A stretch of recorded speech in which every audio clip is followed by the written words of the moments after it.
20 years ago, a small studio called Bungie, best known at the time for developing Macintosh games, put out their newest sci-fi shooter on a brand spanking new gaming console built by Microsoft. That game was Halo Combat Evolved, and yeah, you could say it took off. Generating billions of dollars in sales, it's safe to say the Halo franchise is an institution of gaming. Its hero, the Master Chief, a symbol of the young video game medium, alongside the likes of Super Mario, Pac-Man, Pikachu, and any of the Tetris blocks. Now, in the wake of the launch of the Xbox Series X and coinciding with the 20th anniversary of the Xbox, comes the release of Halo Infinite, the newest chapter in the Master Chief saga, bringing this long-running series into the next generation with a bold new direction. What's up, everybody? I'm Kirk, and welcome to part 2 of my Halo Infinite review, covering the campaign. Is the Master Chief's latest outing one to suit up for, or are Halo's glory days far behind it? Well, let's find out. But before all that, if you're new here and you're digging what you're seeing, please consider liking and subscribing to help support this channel. Alrighty, let's finish the fight. Again. Whoa, easy there, big guy. You're not... Status report. Status report? What? Halo Infinite, though technically Halo 6, is the 8th mainline game in the long-running first-person shooter franchise. Published by Microsoft Games, it was developed by 343 Industries, who took the reins from the original series developer Bungie following the development of Halo Reach. Halo Infinite was originally intended to be a launch title for the Xbox Series X, the system I played on for this review, but was delayed a full year in order to give it further polish. Infinite is the next chapter in what 343 calls the Reclaimer Saga, a story arc that began with Halo 4. Its goal, to tell a more emotional human story involving the big green demon himself, Spartan 117, the Master Chief. Infinite is notable for being the first in the series to be set in an open world. Another notable first for the series, its legendary multiplayer component going totally free to play. No Xbox Live or Game Pass required, but there are microtransactions. Shocker, I know. In fact, if you're here to hear my thoughts on the multiplayer component, I covered it a few weeks ago in its own separate video, which you can find linked in the description. One last thing before we get started, since Halo Infinite has already been out for a few weeks at the time of this upload, and because the first wave of reviews have already hit the internet, this review will feature major spoilers. So if you don't want this game spoiled, you have been warned.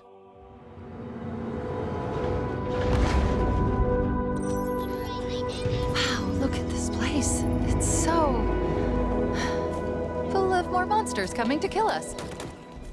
Starting things off, let's grapple into what is the biggest new feature of the campaign, the open world. Now, whenever a long-running series such as this makes the open world leap, it can bring a variety of reactions. Some may be excited at the possibilities expanded boundaries can bring, or utter dread at the potential of shallow, cut-and-paste filler gameplay. But in Halo's case, I think it's been a long time coming. Halo has always featured wide-open level design, meant to give the player space to roam and some choice in how they want to approach combat situations. In fact, while playing Infinite, I couldn't help but think back to the Silent Cartographer mission from the original game, placing you on a small island where you can freely explore, albeit to a limited degree, before descending down into the depths of the island for linear FPS action. Infinite takes that fundamental nugget of Halo level design and essentially blows it up to a much larger scale. Now you have this grand open space of rolling hills, mountains, and lakes where the player can run around and have all sorts of pew pew boom boom fun, eventually funneled into the main campaign missions, which are your familiar linear Halo levels. It's nothing new or revolutionary, but it feels like the logical evolution of Halo's gameplay, and 343 has executed it well. As expected, the open, fragmented world provides a bounty of activities. Players can take back forward operating bases, or FOBs, which let you spawn vehicles, weapons, and marines, while also serving as fast travel points.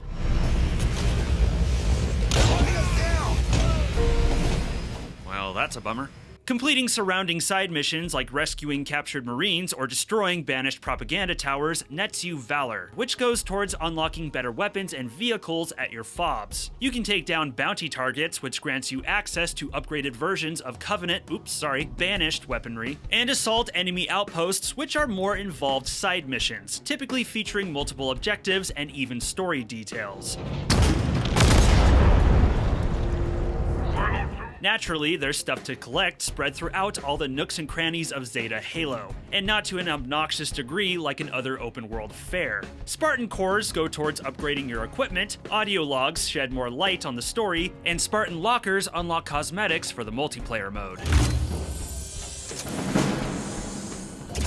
It's a simple and clean little open-world ecosystem, not quite as intensive as other similar open-world titles. In fact, Halo Infinite could probably be considered open-world light. But what's important is that the experience was focused and fun. In fact, I found myself enjoying the open-world gameplay so much that I was not super gung-ho to commence the mainline story missions. Not that they were bad or anything, the main missions are well done. It's just that after 20 years of Halo, you pretty much know what to expect. Linear shootouts, arena shootouts, with level design that's a hair on the redundant side. The only new element being finding power seeds to power up and open locked doors, which I feel 343 drew out of the big hat of basic ass video game ideas.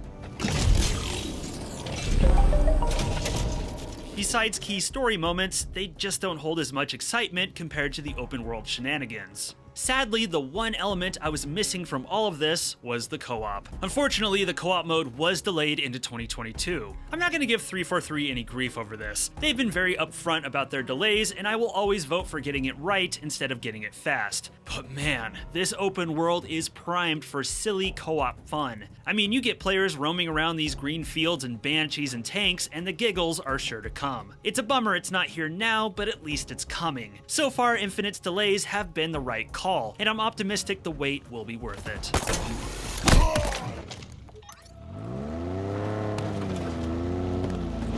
Speaking of delays, a major factor for Infinite getting pushed, remember it was initially planned as a launch title for the Series X, was the less than enthusiastic fan response to the visuals featured in the 2020 gameplay reveal. Visuals that were seen as unpolished, plasticky, and in general, not much of a showcase for the next-gen capabilities of the Series X. Oh, how the memes flowed. Meme melange. Whether or not you agreed with the backlash, it prompted Microsoft to delay the game for a whole year to whip it into shape. And the decision paid off because Infinite is a beautiful and mostly polished game.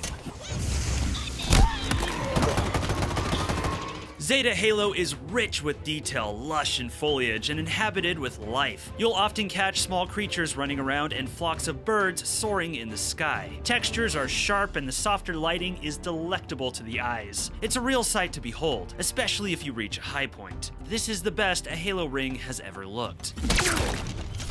Character models look excellent. In fact, I was often mesmerized by the wear and tear on Chief's armor. Audio department scores high too. Sound effects are rich and effective, and enemies are verbose, which not only gives them more character, but also makes them more believable.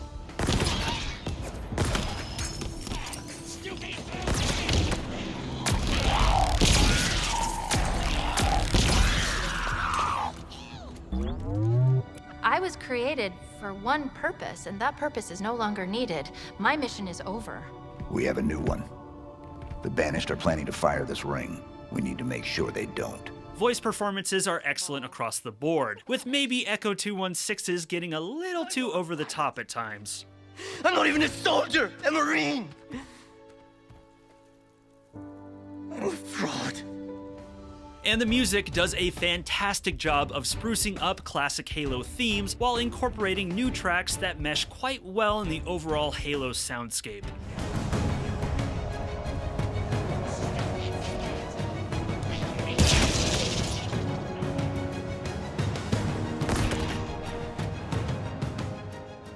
Despite all that praise, there are some rough edges to the presentation. You'll likely notice pop-in of geometry and shadows, not as noticeable on foot, but glaring when flying. This isn't unusual for an open-world game, or a Halo game for that matter, but it does take a bite out of the grandeur of it all. My biggest issue though was with the character animations in cutscenes. While not across the board, it appears that many were rendered at a lower frame rate than what the actual game runs at, which leaves them looking choppy and slightly out of sync, a distracting bummer throughout that lets down Infinite's otherwise excellent cutscenes. Our story will become legend, told by those that survive you.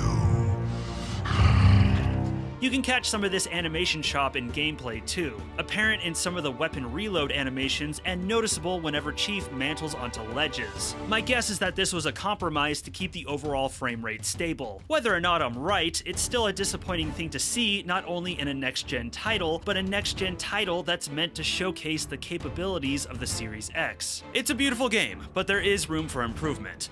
Hopefully it will come.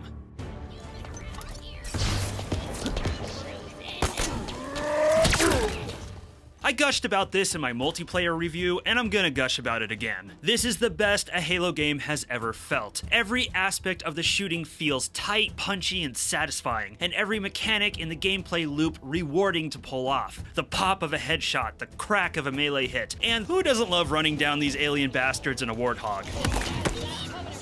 It's a symphony that deserves a standing ovation and even an encore. I honestly have no complaints. Mechanically, Halo Infinite is damn near perfect. And it should be, after 20 years of iteration. But don't take my word for it. Go back and play older entries after this one. It's night and day.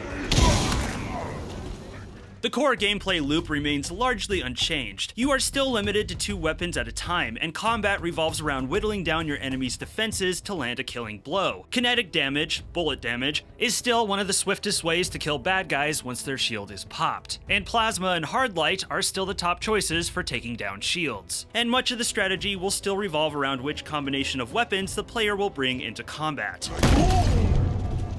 However, this Halo introduces a new damage type, Shock, coming from the likes of the Disruptor, Shock Rifle, and Dynamo grenades. Shock damage isn't great against shields, but it has the ability to arc electricity between enemies, making it great against groups. But its real value is in its ability to disable vehicles, something your enemies won't be shy about using against you.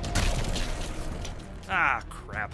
In terms of weaponry, much of the classic Halo arsenal returns and feels better than ever. However, in my multiplayer review, I was less than enthusiastic on the new weapons. I thought they were fun, but didn't find them nearly as useful as the classic Halo weaponry. In regards to the campaign though, my opinion has flip-flopped. Many of the new weapons carry their weight in PvE combat. For example, the Pulse Carbine. I was lukewarm on this thing in multiplayer, but in the campaign, it's an eater of shields, leaving elites exposed in seconds and cutting through those pesky Jackal shields like butter.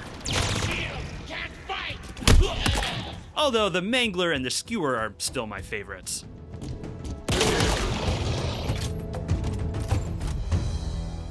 The Banished are made up of familiar Halo enemies, like the goofy grunts, beefy brutes, and hunky hunters, with the Prometheans from the last 2 games nowhere in sight. New to the roster are skimmers, flying enemies that remind me of the drones from Halo 2 and 3. These guys are pests, very easy to kill but sporting shock rifles, which makes them the bane of your vehicle's existence. Oh, for Pete's sake. Other than their chosen weaponry, they're pretty forgettable.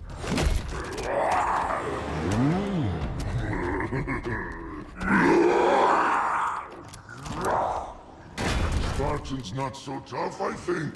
Infinite also features quite a few boss fights which I thought were executed well, and 343 did a good job of mixing up these fights to keep players on their toes. An early one is against a cloaked elite, the threat sensor his Achilles heel, and a later, much more intense fight has you facing down a Spartan hunter in a powerful custom chopper. It's good stuff. I'll escape. Now. Impressive. But I will take it back. Halo's classic fleet of vehicles have also made a return, such as the good old Warthog, the floaty Pew Pew Ghost, and the whistling Banshee. New to the fleet is the Razorback, essentially a Warthog minus the minigun but sporting more seat room. This might not seem like the coolest addition, but one of the funnest things you can do in this game is load up the back with a bunch of Marines and let them demolish Banished while you do donuts. A deployable threat sensor. It appears to lock onto and highlight any targets in range. Could be useful. Halo Infinite also features the new ability equipment, the next in line of similar equipment systems found in previous games. I went over these in my multiplayer review, but for the campaign, I'll say that personally I never felt like I needed to use a lot of these to succeed, but something like the drop shield was nice to have when things got a little too hairy. Whereas the threat sensor I only really used in one part of the game. I'm not a big fan of how you switch between them either. You have to tap right on the D-pad and then tap the D-pad again in the direction of the corresponding equipment. I think the idea is for a player to memorize the equipment directions so they can do this like second nature, but I can never remember which direction they were in, and the tiny menu for them is on screen for like a few seconds before disappearing. I don't know, maybe I'm just getting old, but it often felt clunky. Plus, I wasn't too keen on switching from the one piece of equipment that really matters in this game: the grapple shot. The grapple shot is one of the smartest devices ever introduced into a Halo game, and should be a staple in the franchise from here on out. For starters, it can hook onto anything, allowing players to zip around at fast speeds and use the momentum of it to fling themselves even further. Oh yeah, I bet the speedrunners are all over this. Traversing with it is a blast by itself, but the grapple can also hook onto enemies, which I did as often as I could.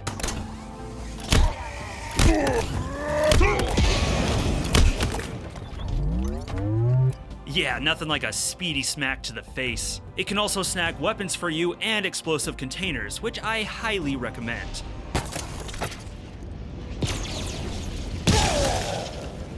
And you can use it to hijack vehicles, specifically the airborne ones. I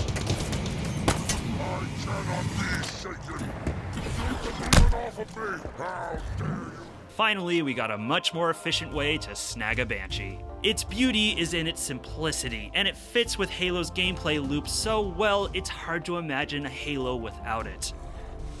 My name is Atriox, and I am the last face you will ever see.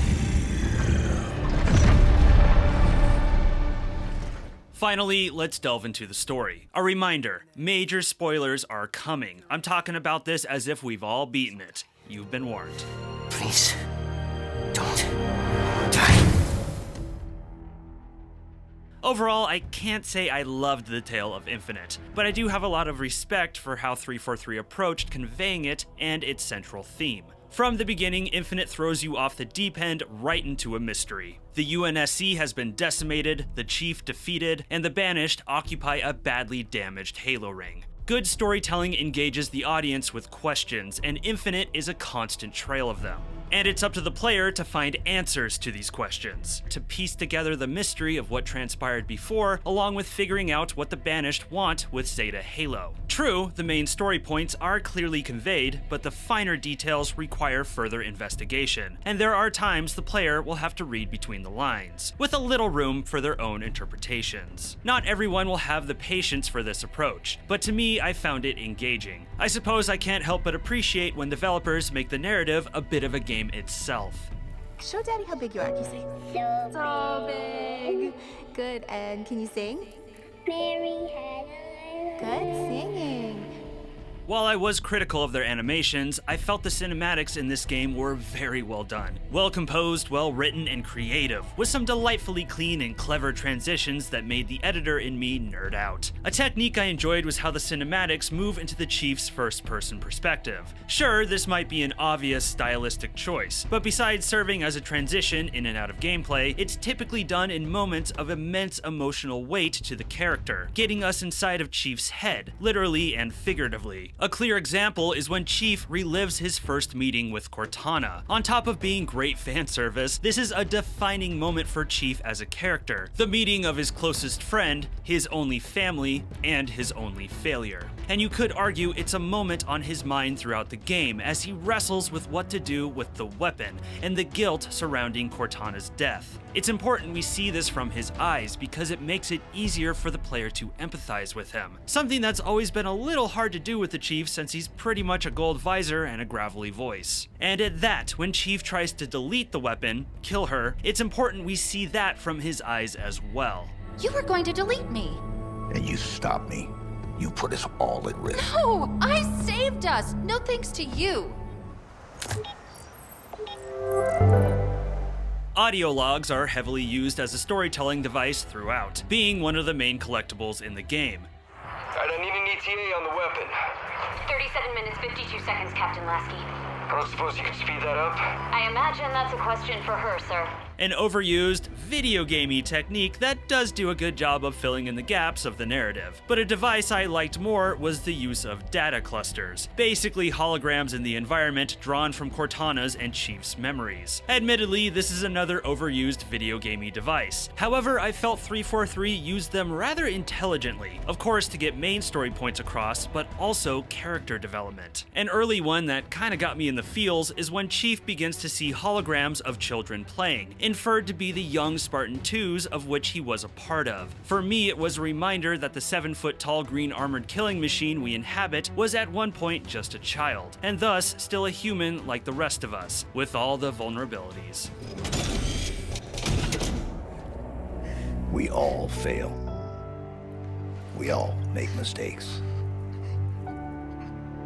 It's what makes us human. I'm sorry, Chief, but how have you ever failed? The central theme of Infinite is guilt. Most of the major characters are wrangling with guilt that has come from their past choices, their character arcs revolving around overcoming this guilt, which I did find compelling. Supporting character Echo 216, Fernando, is dealing with intense survivor's guilt, stemming from him being the only UNSC survivor, but also hinted at from not being able to protect his family during the Covenant War. I stole that pelican. I stole it. You know why? Of course you don't. Have you ever been scared? So scared that you... It's guilt that also motivates the final actions of Cortana. He has the ring. A weapon pointed into the universe. Nothing left to lose. My fault. Cortana, as we come to learn, died by her own hand, realizing her actions were not bringing peace to the universe, but rather sending it into further peril. And in the end, when she sees an opportunity to right her wrong and gain a second chance, she takes it. I need to make sure you two learn from my mistakes. Become stronger because of them. I chose well, Master Chief. I really did. And of course, this central theme is the most prominent within Chief himself. In every Halo game, the man is a beacon of superhuman perfection, unflinching and confident and full of badass one-liners. But in this game, while still dedicated and confident, he's mourning the loss of Cortana, feeling guilty over her turn to villainy, and full of regret over his failure to save her. I should have protected Cortana. Stopped everything from going wrong. I failed her. And when presented with a second chance with an exact copy of her, he struggles. I trusted you. Why can't you do the same? You don't understand. Try me. Cortana. He's gone. Dead. All that's left are echoes, and sooner or later they'll be gone too. Will they? Are you two alive? The struggles come from questioning his choices that he feels led them to this mess. I don't understand. You showed him respect. He was a monster. Yes. But at the end, he was just a soldier. Hoping he'd done the right thing. Questioning his choices. The goal of Infinite was to tell a more human story involving the Master Chief, and I would say it accomplishes it, in a way that doesn't change the character, but adds more dimension to him.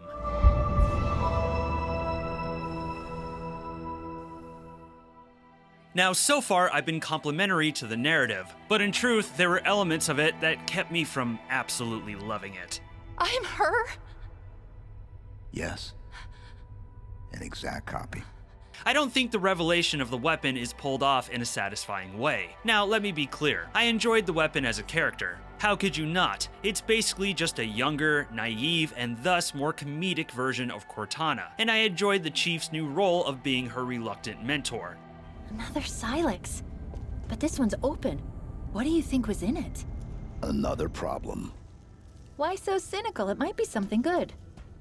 Trust me, it won't be. But the whole revelation of her not being an AI meant to mimic Cortana, but in fact her being an exact copy of Cortana, I felt was pretty obvious right from the beginning, and when the revelation does come, it falls flat. I don't dislike the emotion and character development surrounding it, I just wish 343 found a way to actually make this more of a surprise for the player. Today we return. Next, the secondary villain, the Con Maker. Oh wait, sorry, Harbinger. My bad. I keep mixing those two up for some reason. Anyways, I felt like the Harbinger was a waste. Escharum is not an amazing villain, basically a cross between Thanos, Bane, and a Klingon war chief. But at least there's something to him. He's driven by his hatred for humanity and the destruction of his homeworld, as well as trying to find glory before his inevitable death from a terminal illness. Harbinger, though, boils down to, I hate humans because I want the mantle of responsibility. Rawr. Which was not terribly compelling to me. If anything, she's really just there to set up the next game or expansion or whatever 343 does next. Which brings me to my last issue with this narrative. Is there a problem? Something that diminished my enjoyment of the story was seeing the giant multi-billion-dollar gears of the Halo franchise turning in the background. I admit I'll come off a little cynical here, but at the end of the day, what Infinite accomplishes in the grand Halo saga is getting us away from the unpopular story arc set up in the last two games in order to get Master Chief and Cortana back together, and to set up a new threat so there can be more Halo games. Basically, it's a soft reboot. I don't necessarily have a problem with that, and I'm not surprised, but it kinda cheapens the whole story, on top of the fact that the ending is kinda anticlimactic. The whole game sets up this new endless threat that's supposedly worse than the Flood, hopefully not as annoying, and we never get to see them. They're being saved for the next game. And while we do get a final moment with Cortana, it's still with her Echo, and I am a little bummed she was essentially killed off screen right at the beginning of the game, as if swept aside to make way for Cortana 2.0, or whatever she calls herself. It feels like a fast track to Halo 7, or whatever's gonna come next.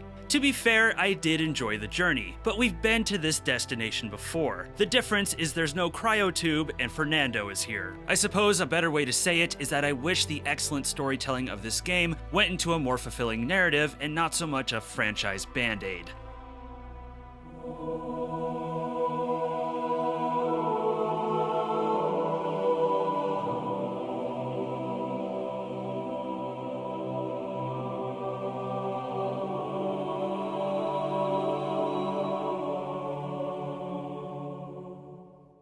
Halo Infinite is a successful entry in this storied franchise that launched the Xbox. Its mechanics are the best the series has ever seen, and the open world is a joy to run, drive, fly, and shoot in. Not to mention the stellar free-to-play multiplayer components. The only things that let it down are some rougher aspects to the presentation, a few missing features, like the co-op mode, and a story that feels more transitional than conclusive. Despite all that, it's hard to imagine a longtime Halo fan being disappointed with this effort, and it's going to be interesting to see in the coming years how 343 will follow up what is easily their best effort in the Halo franchise. Suit up, Spartans, this one is worth finishing the fight for.